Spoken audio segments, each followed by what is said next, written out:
وہ اپنے مکان کو نیا بنا لیتا ہے. اگر اتنی ساری وسعت نہیں ہے اور وہ اگر مرمت کرا سکتا ہے تو گھر کی مرمت کرا لیتا ہے, رنگ روگن کرا لیتا ہے. پھر اس کے بعد لڑکوں کی طرف سے لڑکی والے کو پیغام نکاح دیا جاتا ہے, رشتہ طے ہوتا ہے, تاریخ طے ہوتی ہے. تاریخ طے ہونے کے بعد شادی کی تیاریاں شروع ہوتی ہیں. چاہے لڑکا دلہا ہو چاہے لڑکی دلہن ہو, ان کے کپڑوں کا انتظام کیا جاتا ہے. دلہے کے لیے, دلہن کے لیے, ان کے بھائی بہنوں کے لیے, ان کے گھر والوں کے لیے, یہاں تک کہ گھر میں کام کرنے والی جو عورتیں ہیں ان کے بھی کپڑے تیار کیے جاتے ہیں. خوشی کا موقع ہے.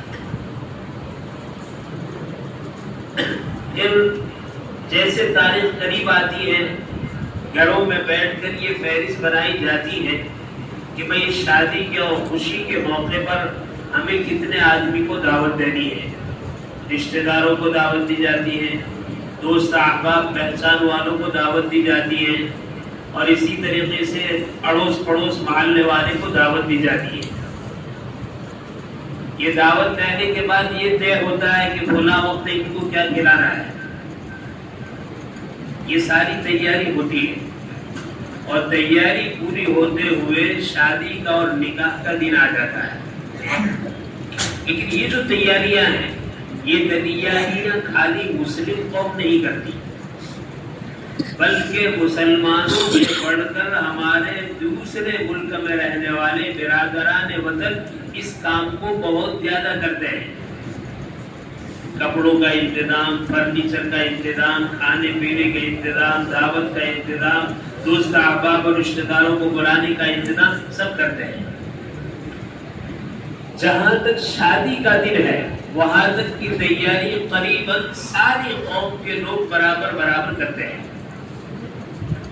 جیسی شادی ہوتی ہے اور شادی ہونے کے بعد ایک دلہن اپنے گھر سے دلہا کے گھر چلی جاتی ہے, اس کے بعد ہر نکاح کرنے والے کی, ہر شادی کرنے والے کی, ہر مذہب کے اعتبار سے یہ سوچ ہے کہ اب ہمارا کام پورا ہو گیا. لیکن شریعت اسلام ایسا مذہب ہے, اس کی تعلیمات ایسی ہے کہ اس نے ان تیاریوں کو تو بہت مختصر رکھا ہے. کوئی خاص اس کا اہتمام نہیں کیا گیا کہ بھئی کپڑے ایسے ہونے چاہیے, کھانا ایسا ہونا چاہیے, دوست احباب کے لیے دعوت ایسی ہونی چاہیے. اس کا اہتمام نہیں کیا. شریعت اسلام نے زیادہ توجہ اس طرف دلائی ہے کہ شادی کرنے کے بعد ہمارا نوجوان اپنی نوجوان عورت کے ساتھ ازدواجی زندگی اور ملن کی زندگی کس طرح گزارے. اور آج کے دور میں اس کی بے انتہا ضرورت ہے.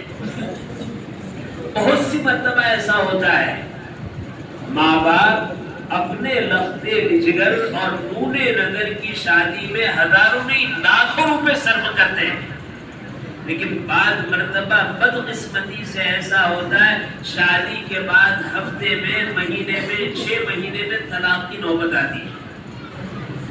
اور اس کی بنیاد یہ ہے کہ عام طور پر دنیا نے جو کام کیا وہ ہم نے بھی کیا, لیکن شریعت اسلام کی اس بارے میں جو تعلیم تھی اس تعلیم کو ہم نے نہیں اپنایا. مثال کے طور پر یہاں دلہا کی شکل میں ہمارا بیٹا ہے, گھر میں دلہن کی شکل میں ہماری بیٹی ہے. شادی سے پہلے ہمیں اپنے نوجوان بیٹے کو, دلہوں کو یہ بتلانا چاہیے کہ بھئی آپ شادی کر رہے ہیں, شادی کا کیا مقصد ہے. بیٹی سے بتلائے کہ شادی ہے, شادی کا کیا مقصد ہے. کیا شادی کا مقصد یہ ہے کہ آدمی شادی کرے اور اولاد حاصل کر لے؟ نہیں. شادی کے جہاں بہت سارے مقاصد ہیں وہاں ایک مقصد یہ ہے, اصل شادی کا مقصد یہ ہے کہ نکاح کرنے کے بعد دونوں اپنی ازدواجی زندگی کو پرسکون, پرراحت, پرچین گزاریں. دونوں ایک دوسرے کے لیے امن کا, دونوں ایک دوسرے کے لیے محبت کا, دونوں ایک دوسرے کے لیے ہمدردی کا, دونوں ایک دوسرے کی خوشی کو بڑھانے کا, دونوں ایک دوسرے کے غم کو اٹھانے کا جذبہ لے کر آپس میں ملے اور آپس میں ملنے کے بعد زندگی گزارے. شریعت اسلام اس کی طرف توجہ دیتا ہے کہ وہ شادی جس کے بعد میاں بیوی کو چین سکون راحت کی زندگی ملے، وہ شادی کیا ہے؟ وہ شادی یہ ہے. مرد کو اس بات کا خیال رکھنا چاہیے کہ جو عورت نکاح کی نسبت پر میری بیوی بن کر میرے نکاح میں آئی ہے، شریعت نے اس کے حقوق میرے اوپر کیا رکھے. اور بیٹی کو یہ سمجھنا چاہیے کہ اللہ کے نام کی نسبت پر نکاح کے ذریعے میں جس مرد کے نکاح میں جا رہی ہوں، اس شوہر کا میرے اوپر کیا حق ہے. اگر ہماری بیٹیاں اپنے شوہر کے حقوق کو پہچانے، ہمارے نوجوان اپنی بیویوں کے حقوق کو پہچانے اور حقوق کو پہچاننے کے بعد اس کے ادا کرنے کا اہتمام کرے، میرے بھائی اللہ کے گھر میں بڑے اطمینان کے ساتھ اور اعتماد کے ساتھ میں کہوں گا، رہنے کے اعتبار سے جھوپڑا ہے، کھانے پینے کی زیادہ بینک بیلنس ہے، نہ کوئی زیادہ گاڑی ہے، لیکن اگر میاں بیوی ایک دوسرے کے حقوق کو پہچانتے ہیں، ایک دوسرے کو راحت پہنچانے کا جذبہ ہے، تو جھوپڑے میں وہ زندگی گزاریں گے جو وائٹ ہاؤس میں ملک کا وزیر اعظم نہیں گزارتا ہے. اور اگر میرے بھائی رہنے کے اعتبار سے عالیشان محل موجود ہے اور کھانے پینے کے اعتبار سے پوری کوٹھیاں بھری ہوئی ہیں، فرنیچر کے اعتبار سے مکان اتنا بھرا ہوا ہے تو کوئی نیا فرنیچر لانا ہو تو سوچنا پڑے گی اس کو کہاں رکھیں گے، اور گاڑیوں کی قطار لگی ہوئی ہے، 2 گاڑیاں ادھر ہیں، 2 ادھر ہیں، 2 ادھر ہیں. لیکن اگر شوہر نے اپنی بیوی کے حقوق کو نہیں پہچانا، بیوی نے اپنے شوہر کے حقوق کو نہیں پہچانا، تو دیکھنے کو محل ہے ورنہ حقیقت میں وہ جہنم کا دار ہے. آج معاشرے میں یہ بات ہے، دیکھنے کے اعتبار سے وائٹ ہاؤس ہے اور نعمتوں سے گھر بھرا ہوا ہے، لیکن تنہائی میں اگر آپ اس دلہا سے ملیں گے تو دلہا کہتا ہے سب کچھ ہے، ایک بیوی کی طرف سے جو چین اور سکون ملنا چاہیے وہ نہیں ہے. اور بیوی بھی یہی کہے گی سب کچھ موجود ہے، لیکن شوہر کی طرف سے ایک چین اور سکون جو ملنا چاہیے وہ نہیں ہے. کیوں؟ اس لیے کہ بیوی کو معلوم نہیں کہ میرے شوہر کے کیا حق ہے اور شوہر کو معلوم نہیں کہ میری بیوی کا کیا حق ہے. آج امت مسلمہ کے نوجوانوں کو ان چیزوں کو معلوم کر کے ان کو اپنے سامنے رکھ کر زندگی گزارنے کی ضرورت ہے. اب میں آپ کو بتاؤں حق کیا ہے. دیکھو شوہر کی حیثیت کیا ہے، شوہر کا مقام کتنا بڑا ہے، شوہر کس ذات کا نام ہے. عام طور پر جب رشتہ جاتا ہے شوہر کی طرف سے، ان کے والدین بڑے رشتے لے کر جاتے ہیں، تو عورتوں والوں کی طرف سے سوال ہوتا ہے شوہر کے پاس کیا ہے، شوہر کیا کرتا ہے، شوہر کا بینک بیلنس کیا ہے، شوہر کے پاس تجوری کتنی ہے، شوہر کے پاس مال و دولت کتنا ہے، ڈگری کتنی ہے. میں پوچھنا چاہتا ہوں کبھی ہم نے اپنی بیٹی کا دہن بنایا؟ بیٹی تو شوہر سے شادی کر رہی ہے، اس کی ڈگری سے اور مال و دولت سے نہیں. مجھے یہ جاننا چاہیے کہ میرے شوہر کا مقام کیا ہے، میرے شوہر کی حیثیت کیا ہے، میرے شوہر کا رتبہ اور درجہ کیا ہے. آپ صلی اللہ علیہ وسلم کی حیات طیبہ میں آپ کے زمانے میں بہت سارے جماعت اور بہت سارے وفود دوسرے ملکوں میں اسلام کی دعوت کو لے کر جاتے تھے. عجب میں جب صحابہ پہنچے تو صحابہ نے دیکھا کہ عجمی بادشاہ جب اپنی مجلس میں اپنے دربار میں آتے ہیں تو احترام اور تعظیماً سارے کارندے اور ارکان مملکت کھڑے ہو جاتے ہیں اور کھڑے ہو کر ادب احترام میں تعظیم کا ان کو سجدہ کرتے ہیں. صحابہ نے پوچھا یہ کیا ہے؟ کہا کہ ہم اپنے بادشاہوں کا ادب احترام کرتے ہیں، ان کی تعظیم بجا لاتے ہیں. حضرات صحابہ کے دل میں خیال آیا کہ اگر یہ لوگ تعلیم میں اپنے بادشاہ کو سجدہ کرے تو امام الانبیاء صلی اللہ علیہ وسلم تو سارے انبیاء کے سردار ہے، اللہ تعالیٰ کی مخلوق میں سب سے بلند و بالا مقام کی ذات ہے. اگر سجدہ کرنا چاہیے، تعظیم کرنا چاہیے تو ان کی کرنا چاہیے.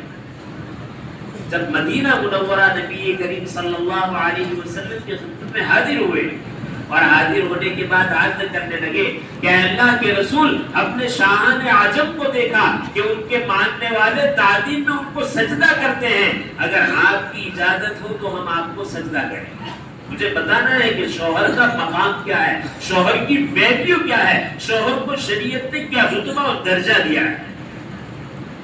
نبی کریم صلی اللہ علیہ وسلم نے جب بات سنی تو آپ نے جواباً ارشاد فرمایا کہ سنو میرے ساتھیوں، میرے صحابہ، اس روئے زمین پر حق تعالی شانہ کے علاوہ کسی کو سجدہ کرنا کسی کے لیے جائز نہیں۔ اور پھر سمجھایا اگر خدا کے علاوہ کسی اور کو سجدہ کرنا جائز ہوتا تو میں ان عورتوں کو کہتا کہ اپنے شوہر کو سجدہ کریں۔ کیا بتلانا ہے؟ سجدہ ایسی چیز ہے جو ایسی ذات کو کی جاتا ہے جو جہاں سب سے بلند و بالا ہے، جو احکم الحاکمین ہے، جو ارحم الراحمین ہے، جو ہمارا معبود ہے، جو ہمارا مسجود ہے، اس کے علاوہ کسی کو سجدہ نہیں ہے۔ اگر اس کے علاوہ کسی کو سجدہ جائز ہوتا تو شوہر کو جائز ہوتا کہ عورت کرے، یعنی عورت کے لیے سب سے قابل احترام شخصیت اگر کوئی ہے تو وہ شوہر کی ذات ہے۔ اسی لیے تو فرمایا کہ اگر شوہر دیندار ہے تو شوہر کی رضامندی میں اللہ نے اپنی رضامندی رکھی ہے، شوہر کی ناراضگی میں اپنی ناراضگی رکھی ہے۔ روایتوں سے معلوم ہوتا ہے عورت کا انتقال ہو جائے، گھر میں سے جنازہ نکلے اور اس حال میں نکلے کہ اس کا شوہر اس سے راضی ہو، اللہ تعالیٰ شوہر کی رضامندی پر عورت کی مغفرت فرما دیتے ہیں۔ کیا آپ نے کبھی بتایا کہ شوہر کیا ہے؟ ادھر عورت کا حال دیکھیے، عورت کیا ہے۔ ہماری بیٹیوں نے، ہماری بہنوں نے نہیں معلوم کیا کہ شوہر کا کیا مقام ہے، کیا حیثیت ہے، کیا رتبہ ہے، اور ہمارے بیٹوں نے نہیں معلوم کیا، ہمارے بھائیوں نے نہیں معلوم کیا کہ ہمارے گھر میں آنے والی دلہن کا مقام ہے۔ عام طور پر دنیاوی انسانیت میں عام اور شریعت اسلام نے اس بیٹی کو گھر کی رانی بنایا ہے، نوکرانی نہیں بنایا ہے۔ اور نبی کریم صلی اللہ علیہ وسلم نے اپنی حیات طیبہ میں اپنے عمل سے یہ کر کے دکھلایا ہے کہ یہ گھر کی رانی ہے، نوکرانی نہیں ہے۔ روایت میں ہے امام الانبیاء صلی اللہ علیہ وسلم رات کو آرام کرنے کے بعد تہجد کی نماز کے لیے اٹھ رہے ہیں، اور آپ کے گھر میں آپ کی زوجہ مطہرہ آرام کر رہی ہے، سو رہی ہے۔ آپ جب اٹھتے تو اتنی آہستہ سے اٹھتے تاکہ اٹھنے کی آواز سے بیوی جاگ نہ جائے۔ آپ وضو کرنے کے لیے قدم بڑھاتے تو اتنی آہستہ سے قدم اٹھاتے اور قدم رکھتے کہ بیوی صاحبہ بیدار نہ ہو جائے۔ آپ دروازہ کھولتے اور دروازہ بند کرتے تو اتنی آہستہ سے بند کرتے اور کھولتے کہ بیوی صاحبہ جاگ نہ جائے۔ بتاؤ اللہ کے رسول نے ایک عورت کو نوکرانی کا مقام دیا ہے یا رانی کا مقام دیا ہے؟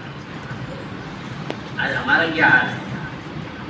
ہم اپنے گھروں میں آتے ہیں، ہمارے بیچارے بعض نادان نوجوان جن کے پاس نبی کریم صلی اللہ علیہ وسلم کی تعلیمات نہیں ہے، وہ یہ کہتے ہیں ہمارے رعب اور جلال کا حال یہ ہے کہ ہم اپنے گھر میں جاتے ہیں تو بچے ادھر ادھر بھاگتے ہیں اور ہماری بیوی بھی کانپنے لگتی ہے۔ میں ان سے پوچھتا ہوں کہ آپ نبی کریم صلی اللہ علیہ وسلم کے امتی ہیں، آپ گھر میں نبی کے امتی بن کر داخل ہوتے ہیں یا گھر میں شیر اور بھیڑیا بن کر داخل ہوتے ہیں؟ اگر گھر میں آدمی بن کر داخل ہو، انسان بن کر داخل ہو تو بچے دوڑ کر آپ کی طرف آئیں گے اور عورت کا دل بھر جائے گا محبت سے، وہ متوجہ ہوگی آپ کی طرف کہ میرا سہارا، میری آرزو اور میرا شوہر نامدار اور میرا سرتاج میرے گھر میں آ گیا۔ آپ تو کہتے ہیں میرے آنے سے وہ کامتی ہے، یقیناً آپ اپنے گھر میں انسان بن کر نہیں داخل ہو رہے ہیں، آپ اپنے گھر میں بھیڑیا اور درندہ بن کر داخل ہو رہے ہیں۔ اسی لیے ضرورت اس بات کی ہے کہ شوہر اپنی بیوی کے حقوق کو پہچانے، بیوی اپنے شوہر کے حقوق کو پہچانے، اور پہچاننے کے بعد گڑ کی بات جو آپ کو بتلا رہا ہوں وہ یہ ہے، حقوق کو پہچان لیے۔ اب دنیا میں ساری لڑائی لینے کی ہے۔ ماں باپ سے پوچھو کیا حال ہے، کہا بیٹا ہمارا حق ادا نہیں کرتا۔ بیٹے کو پوچھو کیا حال ہے، کہا ماں باپ ہمارا حق ادا نہیں کرتے. شوہر سے پوچھو کیا حال ہے, کہا بیوی ہمارا حق ادا نہیں کرتی. بیوی سے پوچھو کیا حال ہے, کہا شوہر ہمارا حق ادا نہیں کرتا. چچا سے پوچھو بھتیجے کے بارے میں, ماموں سے پوچھو بھانجے کے بارے میں, اڑوس کو پوچھو پڑوسی کے بارے میں, ہر ایک کا یہی شکوہ ہے, ہر ایک کا یہی گناہ ہے, فلاں ہمارا حق ادا نہیں کرتا. میرے بھائی, حقوق مانگنے سے ادا نہیں ہوتے, حقوق تو ادا کرنے سے ملتے ہیں. جب شریعت کی نگاہ میں ہم نے شوہر ہونے کے ناطے اپنی بیوی کے حقوق کو پہچان لیا اور بیوی ہونے کے ناطے اپنے شوہر کے حقوق کو پہچان لیا, اب شوہر آگے بڑھے اور آگے بڑھنے کے بعد یہ طے کرے کہ اللہ نے جتنے حقوق میری بیوی پر میرے رکھے ہیں میں آج اس کو معاف کرتا ہوں, اور شوہر میرے اوپر میری بیوی کے جتنے حقوق ہیں میں ایک ایک کو معلوم کروں گا, اس کو ادا کروں گا.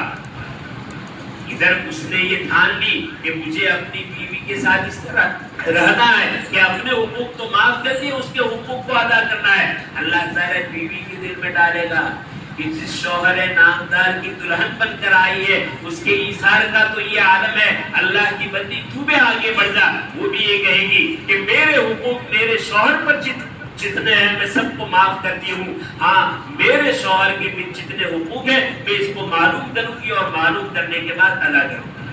میں آپ سے پوچھتا ہوں, لوگ ایک دوسرے کے حقوق ادا کرنے پر آئے, دنیا میں لڑائی رہ سکتی ہے, دنیا میں جھگڑا رہ سکتا ہے, سوسائٹی میں فساد ہو سکتا ہے, گھروں میں ناانتشاری نااتفاقی ہو سکتی ہے. سارے جھگڑوں کی بنیاد ہے اپنے حقوق کو مانگنا, دوسرے حقوق کو ادا نہ کرنا. شریعت یہ سکھلاتی ہے اپنے حقوق کو معاف کر دو اور دوسرے کے حقوق کو ادا کرنے والے بن جاؤ. پھر دیکھو جہنم کا جو گھر بنا ہوا ہے اللہ اس کو جنت نما بنائے.